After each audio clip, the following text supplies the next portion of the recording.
and this lecture is Pest Control by the Victorian Housewife. And basically what I want to do here is kind of dispel what I consider to be several of the myths concerning today about pesticides, and I can wrap this around sort of a historical view of this. Personally, what I see is that even today, with our emphasis on trying to have research-based information, there's a tremendous amount of misinformation about our pest management technology that we have today. And basically what I see is there are several different views that I find that the general public have. One of them I consider is the pastoral view. And the pastoral view is that the older, simpler ways of life were better than today's complex, high-tech life. And I hope that many of you don't have that kind of a feeling, but you know, it's really seductive. There are days that, gee, it used to, you know, we look back that Grandma and Grandpa didn't seem to have any big worries. Everything seemed to be okay with them, and you know, obviously they had a simpler way of life, and that must be easier on them. I'm seeing kind of a counterpart to that. I'm seeing that a lot of people are saying that all the ill health that we see today is due to our high technology. And while it's obviously true that we do see some cause and effects of different things and different pollutants and air quality and water quality and so forth, you know, are those really due to the pesticides we use or other things that are in the environment? To give you an example, in 2001, the federal government and US EPA banned all of the chlorinated hydrocarbon insecticides and all of the carbamate insecticides and all of the organophosphate insecticides from being used in urban landscapes. They can still be used in agricultural landscapes, and the reason was this. They were mainly after the organophosphates, because the organophosphates are definitely neurotoxins, but they were saying that that's obviously the reason why we have so many children that have mental disorders. Now, what are the mental disorders that I'm talking about? Yeah, attention deficit, and related disorders and so forth. And I find it interesting. Here we are, basically 17 years later. Have we seen a decrease of that? To me, if there's a cause and effect, if we got rid of the cause, shouldn't there now be a reduction of that? And we're not seeing it. My feeling is that as a scientist, there's probably a cause for this, but it doesn't seem to be the organophosphate insecticides as being that cause. Another view that I'm seeing, all you have to do is go to the grocery store. And the biggest expanding part of the grocery store now is the organic foods area. And again, there's so much misinformation about this. The organic food proponents say, you know, it's better for you. What do you mean it's better for you? Well, it has more nutrition. Science doesn't show that. There's no more nutrition in an organically grown tomato than a standard grown tomato. Okay, if they're grown in the greenhouse, they both taste terrible. If they're grown in the ground, they taste just fine. And so it's kind of interesting in that. They say, well, there's fewer pesticides. Well, yeah, there may be fewer pesticide residues, but remember, we have federal standards. Their residues have to be at what we consider to be the no effect levels for that. But still, there are people that say, well, it tastes better, it smells better, and it's healthier for you, even though there's no science to support that. There's still people that believe that. And so, you know, I'm not going to change people's belief. It's one of those kinds of things. We have some other people that I think our pest management community has probably done too good of a job. And what am I talking about? How many malaria cases did we have in Ohio this last year? Yeah. Well, actually, we had several dozen malaria cases in Ohio, but those were malarias that the travelers picked up in other countries. There was no transmission of malaria from mosquitoes to human beings in Ohio. The transmission occurred elsewhere. And so even while we worry about this, everybody's worried about Zika, malaria, and things like that. Denisha's going to talk about those on Thursday. So people don't see what's going on behind the scenes. They don't see the health agencies going around and spreading insecticides in our waterways in order to kill the mosquito larvae. People do see the fogging. They're appreciative of the fogging because they just associate that with reduction of bites, not necessarily reduction of disease transmission and so forth. So we get a lot of people, and this is going on in our schools right now. When I was in the school IPM, we had so many parents that said, can't you just get rid of all pesticide usage in the school? Yeah, we can do that. But your children aren't going to like it. Nobody likes to live in a hospital. Nobody wants to pay the bills that are needed to have everything washed down at the end of the day and cleaned up and vacuumed and swept out, and making sure that there's no suitable habitat for these insects to live in. So again, there are people, and there was a few years ago, there was a move afoot in the state of New York, where the legislature had basically said, why don't we just ban all these insecticides? And of course the pest control industry said, we don't think you really want to do that. Have any of you actually seen some of the rats that are in New York City? We're doing a pretty good job there, but because people don't take care of their trash and garbage, so forth, we're always behind the 8 ball with that.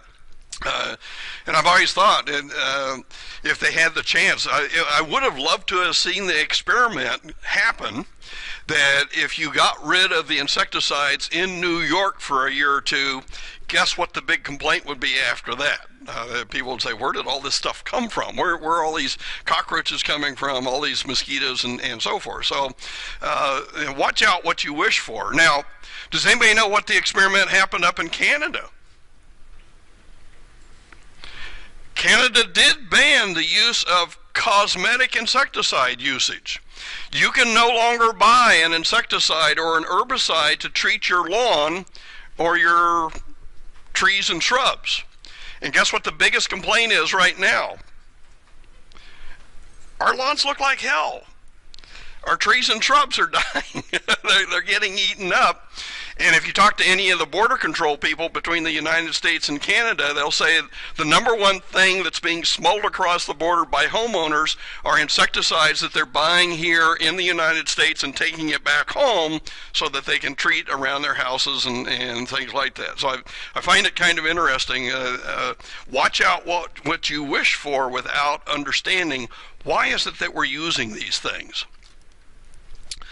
Well, let's go back and do a little history. And I've talked about Rachel Carson in the past, but I think it comes in really well here in that in the 1960s, Rachel Carson, little sweet lady out of Pennsylvania, went to a small women's college over there and got a very good liberal arts education and was pretty well educated. But she was an admitted environmentalist, and she was becoming alarmed with what she was seeing, or what she perceived was seeing going on in the landscapes. And basically, she wrote this book called Silent Spring. Has anybody read this? It's a fairly quick read. You can get it done in a couple of days. And it's an interesting read to me from the perspective of what we see now. But basically, she was claiming that virtually all of the insecticides, herbicides, and fungicides that were being used there were killing off all of the other biome in the world. And so here's probably the most centennial statement that she has here. Using these insecticides, the result has been a seemingly endless stream of synthetic insecticides. And I really love, she always used synthetic this or man-made this. She always used what I call these charged words. In being man-made by ingenious laboratory manipulation of the molecules, substituting atoms, alternating their arrangement. Boy, it sounds like genetic engineering, doesn't it? In here, but it's really, she was a master of using words here to get people's attention. They differ sharply from the simpler inorganic insecticides of pre-war days. Now this is where I find it really interesting. She didn't understand what she was saying. These were derived from naturally occurring minerals and plant products, compounds of arsenic, copper, lead, manganese, zinc, and other minerals. What do we know about those now? Those are pretty nasty things in the environment too. And what's even worse about them is that what is arsenic, lead, and these other materials going to degrade to? They don't degrade. They are elemental materials. Remember that organic molecules made out of carbon, hydrogen, and oxygen generally can be broken apart, and that carbon, hydrogen, and oxygen can be used for other purposes. But boy, when you have arsenic and lead and mercury, she didn't mention mercury here, but we'll talk about mercury was used by our forefathers for control. Those don't disappear. They're always with us. We still see them today. If you decide to buy an old home, especially if it's got white paint on it, you really need to test that. It's probably going to have lead in it. Lead was a whitening agent for paints. But she goes here and says that, in the pre-world time, that there was things like pyrethrum from dried flowers of the chrysanthemum, nicotine sulfate. Now, I didn't do that for all the labs, but what is the LD50 of nicotine sulfate? 8.6. So just because it's a naturally occurring molecule doesn't mean that it's low in toxicity. And rotenone from legumes. Now, rotenone is now been banned from the United States. You can get it by permit, but it's not a general use insecticide any longer. Does anybody know why? Rotenone actually was derived from South American Indians. We noticed that the South American Indians were grinding up the root of a plant, throwing this powder in the water, and within minutes the fish were floating up to the surface, so you could just pick them up and you didn't have to go fishing anymore. You just threw the stuff out in the water and the fish would go belly up, and you could collect them, and you had a good meal of fish. When you cooked it, the rotenone didn't cause any problems to you, but I still remember to this day picking up a package of rotenone back in the 60s and looking at it, and on the back of it it says, do not breathe, inhale, or ingest may cause cardiac failure. Oh, that's interesting. But people were using that in their gardens, and actually, since it was a botanical insecticide, the organic gardening community considered it to be an organic material until it was shown to cause some other pretty severe problems, and like I said, is now only available through special permit. Well, let's go back and take a look at Rachel Carson. What exactly are some of those pre-war chemicals? What were the things that were used? And what they're talking about is the Second World War. We've already talked about during the Second World War, there were all these magical new insecticides that were developed to manage things like lice and fleas and bed bugs and so forth. Well, you need to have a list first of what things are. And so here are some common names of some of these elemental materials. So corrosive sublimate is a common name for mercury chloride. I would suggest that you might look up the LD50 of mercury chloride. I'll show it to you later on. It's pretty small number. Periscreen is copper arsenate. Now, why do you think they called it periscreen? What color is copper when it oxidizes? Turns green, yeah. And so when this copper arsenate hits oxygen, it is a green powder material. They had red lead and white lead, and those are the oxides and the carbonates of lead. And again, when you oxidize lead, it gets sort of a rusty red color to it. When you add a carbonate to it, it's white. And so lead carbonate is actually that whitening agent that I talked about that's quite often used in paint. Creosote, that's a aromatic hydrocarbon distilled out of petroleum materials. Some of the higher distillates that come out of some of the petroleum products is benzene. Now, benzene has been a organic, it's a very low molecular weight solvent material. I still remember the day that my dad, I think I was about 25 or 30, and we were visiting my parents for Christmas with the family and my daughter at that time, and Dad pulled me and said, "Dave, I need to talk to you." I said, "What's going on?" And he said, "Remember when you helped me out in the laboratory and you were pipetting these liquids, and you were always putting like, a mill or 2 mils of this chemical in the test tubes so that I could dissolve these other things in there?" He said, "Oh yeah, you mean the benzene that I used to pipette?" He says, "Oh, well, did you hear about benzene?" I said, "Yeah, it's now considered to be a class 1 carcinogen." And he said, "Well, we didn't know that." I said, "Dad, I know that you didn't know that at that time." And he said, "Well, I just want you to be aware that you were exposed to that." And so, fortunately, I've not developed any lung cancer or any mouth cancers or carcinomas from that. But it's kind of interesting that until we look at these things, we often didn't know that they were carcinogens, and now we do. Camphor has long been a fumigant type of material. People like to put it in their sweater boxes and things like that because the fragrant, and it would also release gases from there that would kill off insects.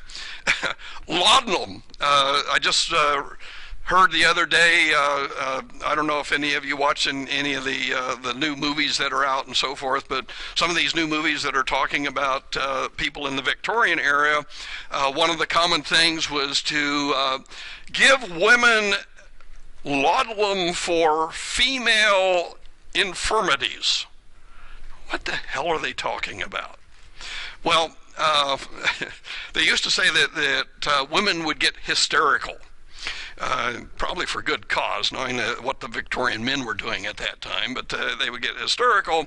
And when your wife got too hysterical, the doctor would prescribe laudanum. And a little bit of that in the coffee or a drink at nighttime would soothe your wife and make her much less hysterical at that time. We'd now probably consider that abuse in any form whatsoever. But what was it? Opium. We were opiating our women at that time. Now, has anybody seen the Tree of Heaven around here? We do have them. It's kind of a weedy tree. It's called Allianthus. That's the genus of that. But it has if you squash the leaves, it has this really pungent, nasty smelling juice in it, and that's extract is called quassa, and apparently it's very distasteful and can act somewhat as a repellent to insects. So those are the list of terms, and so let's take a look at some of the other things. These were again, Rachel Carson mentioned that there were other things that like this Pyrethrum flowers. Now, what is Pyrethrum? Pyrethrum is actually in the genus Chrysanthemum. So it is a chrysanthemum, but it's a particular species of chrysanthemum. The reason why I mention that is that most of the ornamental chrysanthemums that you grow do not have this insecticide, which we call pyrethrum, in it. However, one of our entomologists grew them. I didn't even know what they looked like, but I noticed that she had a little garden patch with this little tiny white flowered, it looked like a little chrysanthemum to me, and I said, Celeste, what is that? She says, oh, I got some Pyrethrum chrysanthemum seeds and decided to plant them and see what they look like. And they're actually a fairly nice little ornamental. Unfortunately, they seem to be an annual. They weren't a perennial coming back up year after year, so you'd have to replant them. Here in the United States, back before the Second World War, this was by far the most common insecticide used by the general populace. It was given several trade names: Persian powder, Dalmatian powder. Now, can you imagine what the can of the Dalmatian powder looked like? It was a white can with black spots on it in there. And I love this one, California Boo Hatch. And today, if anybody talked about California Boo Hatch, I'm sure they would be thinking about dope of some sort. But the California Boo Hatch originally, since California grew a lot of, had an environment that you could grow this Pyrethrum chrysanthemum, well, it was a big production out there, and still produced in fairly good numbers there. But most of the Pyrethrum now that we get is produced in the Middle East. Well, as a teenager and young adult, I kept noticing that when we would go visit my grandparents in Kansas, that both of my grandparents had this recipe book in their little libraries, and in their living rooms they would have a bookcase, and these books were there, and of course I was pulling these out and taking a look at them, and both of them had this Dr. Chase's recipe book. It stated down here 1889. So I was looking at this, and I thought, I wonder what kind of recipes. I was assuming that it's going to be, cakes and pies and things like that. But basically what this was is a chemical recipe book of all kinds of chemicals, how to make paints, how to make cleaning materials, and so forth. Also in here were pest control things. So I now have all versions of Dr. Chase's recipes in my library, but I find it interesting that in the later editions that they claim that they sold over 1 million copies of this to the general populace, and as you can see here, they also contain remedies for typhoid fever, smallpox, cholera, yellow fever. Of course, it had the cooking recipes in there, cleaning agents, pesticides, and so forth, and things that you could use on their animals to take care of them, and so forth. In this book, here's one of their recipes for cockroaches. Mix 1 ounce of red lead with a half a pint of cornmeal. Yummy. That ought to make it nice and tasty. Moisten it with molasses into a consistency of a batter, and then spread it on the bottom of plates turned upside down or onto boards. And of course, you were supposed to stick this under the bed and behind cabinets and things like that, a little bit out of the way. Wow. What are you going to do with a little toddler? What's a toddler going to do? I'm here to tell you that cornbread and molasses is pretty good tasting stuff. But, if it's spiked with red lead, same thing. Cats and dogs would love to eat that also. But here it is used for bed bugs. Everybody had bed bugs back in the Victorian era. It was a very common thing. We didn't really get rid of bed bugs until the late 1950s. When we were using the organophosphates and carbamates, we were pretty well able to get rid of most of the bed bugs here in North America. But before the Second World War, and here's a recipe from Dr. Chase. Beat the whites of 4 fresh eggs well, and then put in 1 ounce of quicksilver. What's that quicksilver? That's that mercury chloride again. Okay. Apply with a brush or feather. Oh, by the way, keep this out of the reach of children. Oh yeah, sure. Okay, this is very and so another recipe, corrosive sublimate. That's again mercury chloride in there. Now, how is this being applied? Well, you mix this up. It's a liquid, and so you dip a feather or a paintbrush in this, and you paint it around the baseboards and around the joints of the bed and so forth to kill the bed bugs that are in there. Today, what's going to happen if you go in and do an analysis of that? Remember, these are elemental materials. There's no place they can break down any further. So you're going to have this mercury still in those particular things. Now, as a person that deals in antique furniture, I'm very cautious always of old beds. I usually try to clean them down and wash them down and sometimes even strip the finish off of them using a lot of protection to make sure that I'm not getting some of this stuff on me. There are all other kinds of recipe books. Here's one by Sidney Morse. In this one is 1908. It's a little bit later in here. Here's one, How to Destroy Clothes Moths. And it's fumigate them with hydrocyanic gas. Where can you buy hydrocyanic acid today? That's hydrogen cyanide.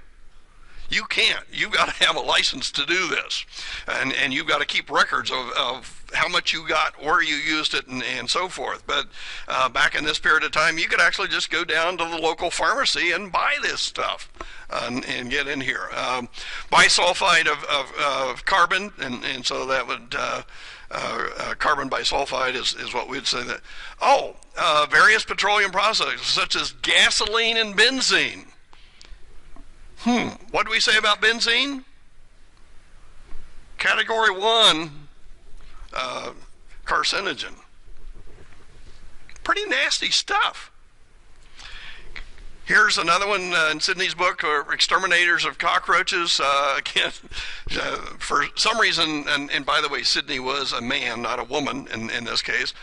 He was really big in hydrocyanic gas and things like that. I find one interesting here is an organic one, hellebore, which is also considered to be a pretty nasty. Oh, I'm sorry. Oops. I knew I should have turned this off. Okay. Now, here's another one. This is sort of a precursor to Chase's book, and again, it contains most of the stuff that was in the Dr. Chase's book. Okay, so I've got this library with all these books in them that are recommending some pretty nasty things. So what's the question that I should be asking as a scientist? Well, does it work, or more importantly, did anybody really use this? I mean, you hear today a lot of things are recommended, but the question always is anybody really using that? Do we have any data or any information for that? And so I always had that question while I never saw Grandma reading that book and mixing something up and using it out of that book. So I'm not sure that they were actually used. Well,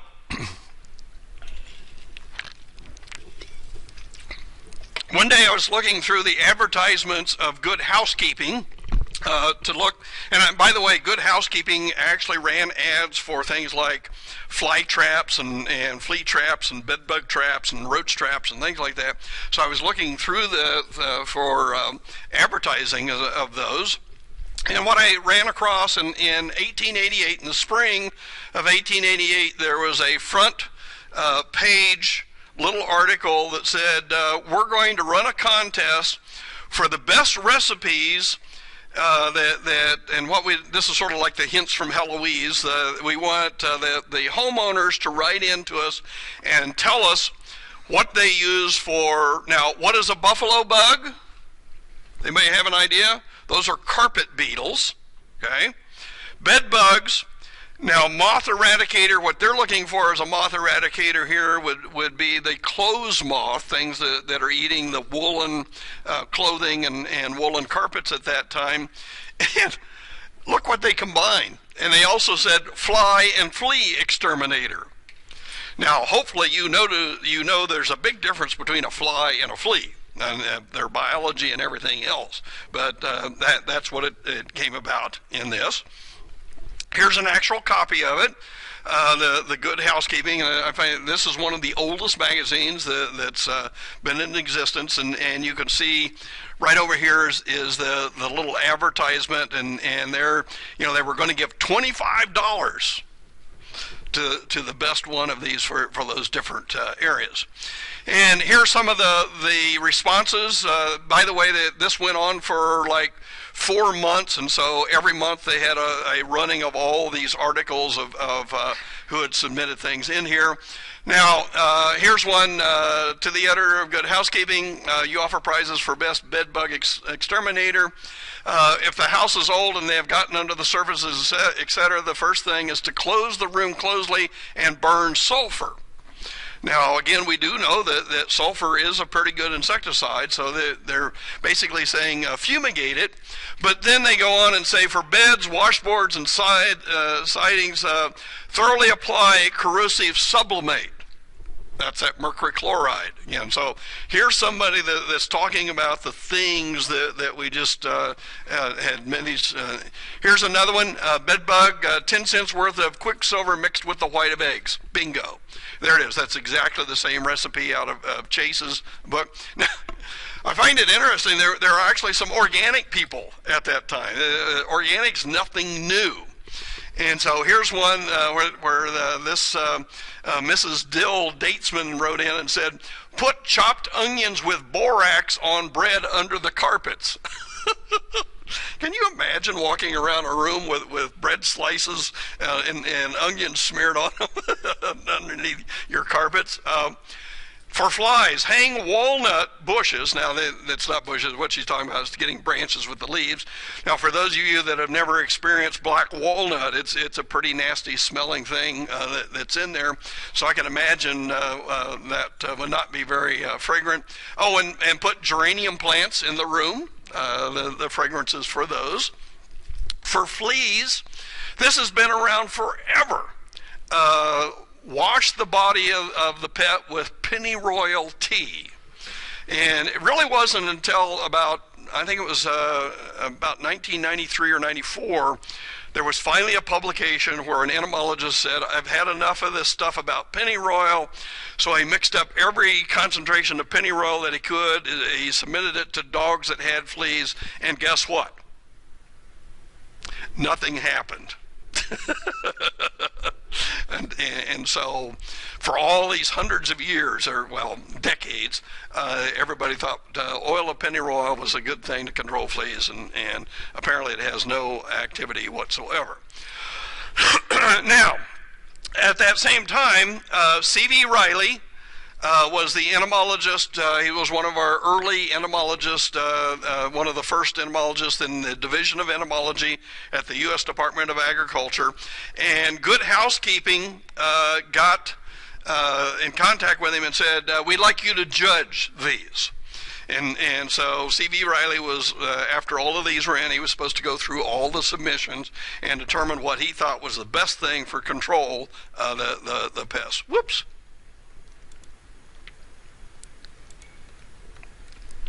So here he is. Now, his recommendation for the buffalo bugs is pyrethrum powder. He said you can kill them with steam. If you heat it up, you can kill the larvae of the carpet beetles with the steam, and of course the pyrethrum powder is pretty good on it. For bed bugs, he says again, the pyrethrum powder. He did recommend the benzene, the naphtha, gasoline, or kerosene.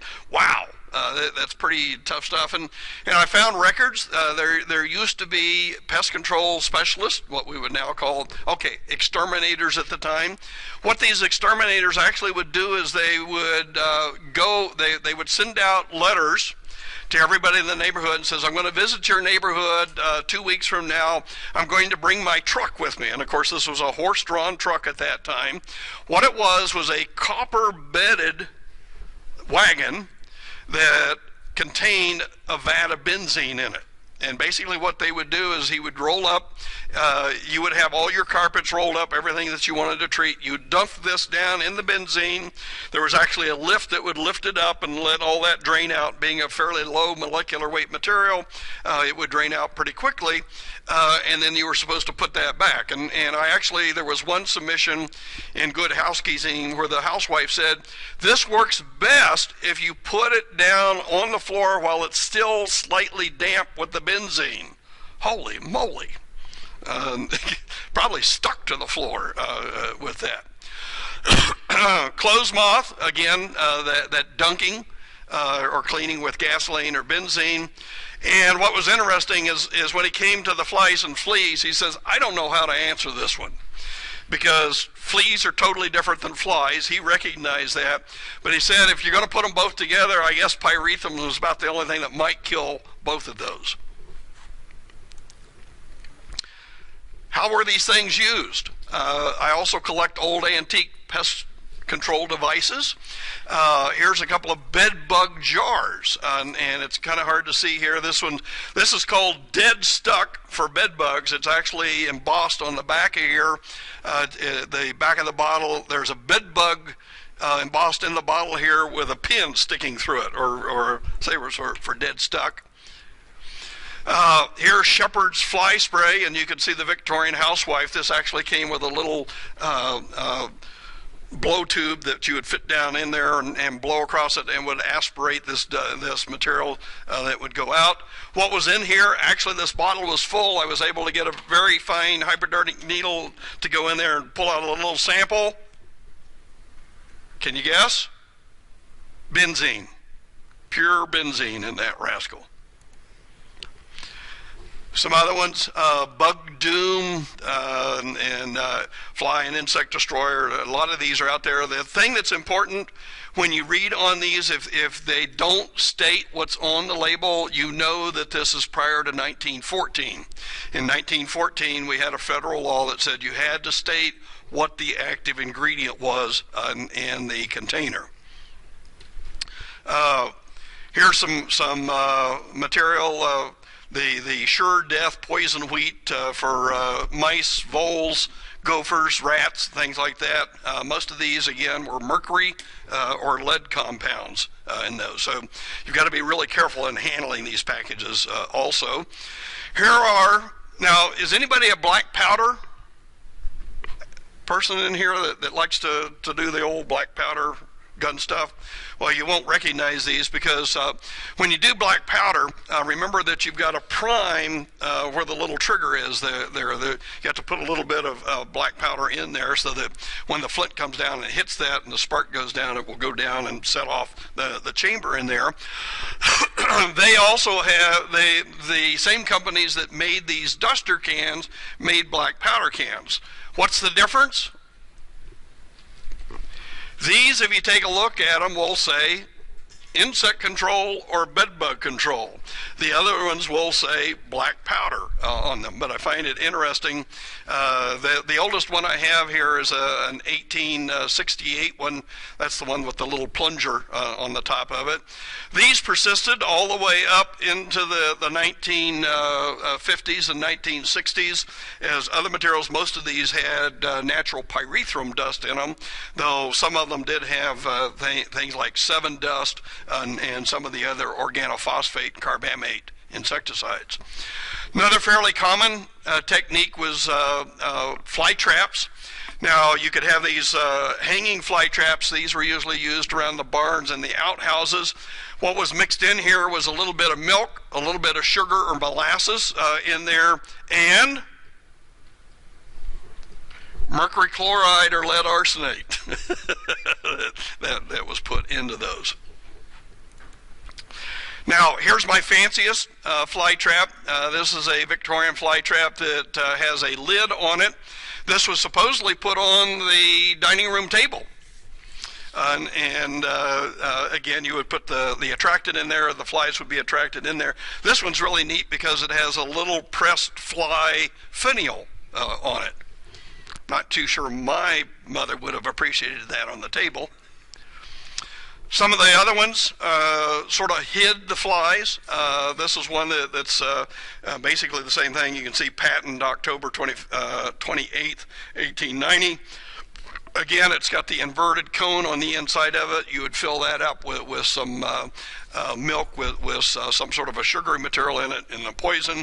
And having this reticulations or ribs on the side would keep you from actually seeing the dead flies floating around on the inside of that very well.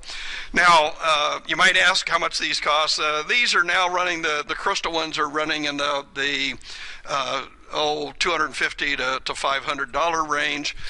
There are colored ones. There's a ruby red one and a cobalt blue one.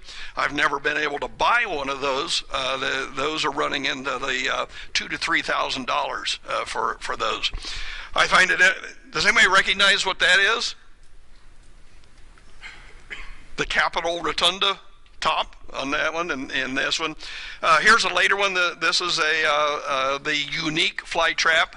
That's a blown molded fly trap that was developed in the 20s and was sold pretty extensively. There are wire fly traps. When I first saw this one, I thought, oh, well, this is pretty neat. But then I looked at it, that really doesn't look like a fly trap to me. And when I got to the bottom of it, it says, this is the world's best cockroach trap. So that's actually a little cockroach trap. It's got an inverted cone in there, and the instruction says to smear a little bit of banana on the cloth in there to attract the cockroaches inside of that. There are fly fans, and again, these are fairly expensive. I've got about 4 of the fly fans. These are little cast iron bases with a clock mechanism on the inside of them. You crank them up, and it rotates this fan around, and the paddles of this are adjustable up and down. So what you would do is that after you set the table, you would lower this down to where it wouldn't hit anything on the table, but you'd turn it on and it would shoo the flies away. This is the original shoo fly. You may have heard of shoo fly, and that's what they were referring to as this mechanical material for flying this away. Here's what one of mine looks like. You can fold them up when you're not in use. The paddles will come up. Now, these are original paddles on them, but I've also seen paddles with streamers. They would have little cloth streamers that would come down that would actually touch the things on the table and ensure that the flies got shooed away. Now, the one that I've got, I actually wound it all the way up and ran it. It would run for about 40 minutes before it would have to be wound again. Here's some of the more rural types of fly traps that were used usually around the barns and other places. These are fly screen fly traps, so forth. Here's one that I found one time at a flea market. This is Dick's Ants Destroyer, and this is out of New Orleans, Louisiana. You don't see the lids. It's got little holes in it, but again, what was put in here was a sugar bait with an insecticide to kill ants. Finally, let's go back and take a look to sort of emphasize what we're talking about here. Mercury chloride. Actually, the LD50 of that one is 0.98, but they rounded it up to 1 in there. Calcium arsenate, 20. Now, benzene is actually considered to be fairly low in acute toxicity, but we've talked about it being a class 1 carcinogen. Nicotine sulfate, 9.2, and so forth. Pyrethrum, natural pyrethrums, again, would be considered to be in the medium to low toxicity level. Now, copper arsenate is actually very low in toxicity, acute toxicity, but again, the arsenicals can cause other major health problems. It destroys your ability to break blood cells and other things. Now, let's compare that to the synthetics that Rachel Carson was talking about. Indeed, the chlorinated hydrocarbons, the most common chlorinated hydrocarbon was DDT. You've already taken a look at that, 113 to 118. However, methoxychlor in this category, what did we tell you about greater than 5,000? practically non-toxic. That would be a category 4. So just because it's a chlorinated hydrocarbon doesn't mean that they're all category 1s. You can see category 1s, 2s, 3s, and 4s within this. The organophosphates were the next group of insecticides, and again, you can see in general, there are some really highly toxic ones in here, category 1s, very easily in here. There's also some category 2s, category 3s, insecticides in those groups. Carbamates, same thing. Again, most of these would be considered to be in the medium toxicity. Now, I found it interesting that EPA said the reason why they banned all of the chlorinated hydrocarbons, the organophosphates and the carbamates, is that they were so toxic. And by the way, you still have the pyrethroids left. And that implied that the pyrethroids were less toxic. But I think if you take a look at our pyrethroid selection here, there's some that, again, most of these are medium to low toxicity, but those medium ones like Asana and Scimitar are getting pretty close to being category 1. What about our most recent insecticides? Well, here are some organics, and again, you can see that many of these are indeed pretty low in toxicity. Here's some of the other synthetics that are out there. Everybody talks about the neonicotinoids. The first neonicotinoid on the market was imidacloprid. That again would be a medium toxicity level. But if you take a look at clothianidin or arena, that's in practically non-toxic category. So again, you can't lump every insecticide because it's in a category to its toxicity. You have to actually take a look at that particular molecule. And then finally, the latest ones on the block are the anthranilic diamides. These are the ones we talked about, are those calcium disruptors in insect muscles. They interfere with the ryanodine receptors in insect muscles, and again, in the practically non-toxic category. So in my way of thinking, what I see is that indeed, we were using some pretty toxic materials. We had the potential of using some pretty toxic materials with the organophosphates, chlorinated hydrocarbons, and some of the carbamates. But in the last 3 decades, the newer insecticides that are being brought to the market are indeed much less toxic and have fewer adverse environmental effects. Now, who can we blame this on? I'm not a real big proponent of big government, but if it wasn't because of EPA's insistence that the chemical companies come to us with less toxic materials that have fewer side effects, we probably wouldn't have these. We'd still be stuck back into some of our other chemistry.